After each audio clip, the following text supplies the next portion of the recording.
Sports on Pulse. I'm Gary Al Smith, and it's Champions League day. The fixtures return. We saw Real Madrid and others win yesterday by handsome margins, and as we speak, Roma are already leading by 2-0 against Karabakh. However, there are some fixtures tonight. PSG will be in action with Bayern Munich in a star-studded game. You can understand and anticipate that there will be a lot of firepower and a lot of money on the pitch when it all begins at the Parc des Princes in France. And we'll be doing the discussion with my colleague, Fifi Forsen. Thank you for joining us. Thank you also for having me, Gary. Yes, so we begin with that one, PSG versus Bayern Munich. Thoughts? Huge game, and this is the first real test for PSG after they made a lot of signings in the summer. They broke the transfer record, signing Neymar from Barcelona and also bringing in Kylian Mbappe on loan. So this is the first real test. They've played a couple of games, and I think for so far they are unbeaten. They won at Celtic in their opening game, and coming into this game, there's a real worry for Unai Emery, and that is because Neymar and Cavani have off-field and on-field issues, and they have to sort it out. And what the pundits are asking is that, are these players going to play together tonight? And if the answer is no, then I think PSG are going to have real problems.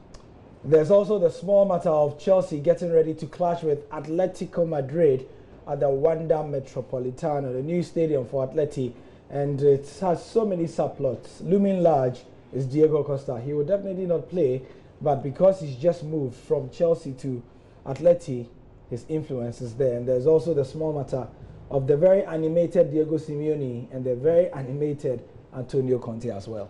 They call it the Diego Costa derby, and that is because Diego Costa has finally made the move back to Atletico Madrid.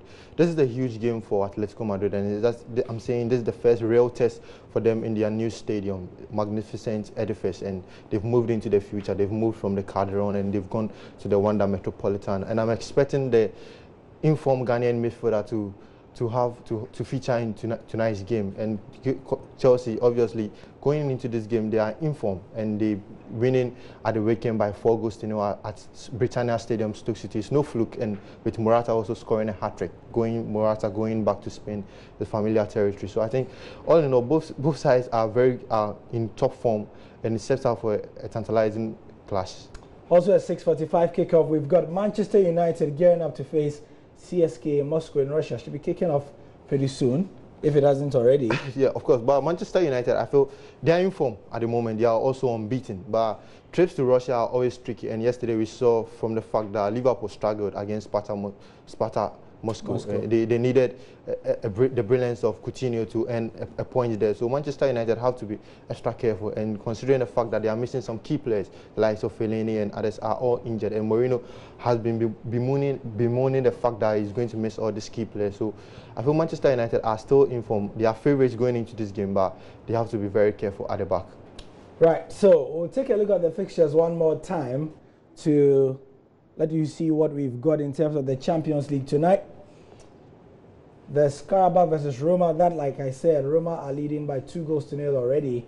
CSKA versus Man United is 2-1 at the moment. Karabakh have pulled one back. There will be, so the United game kicks off at 6 p.m.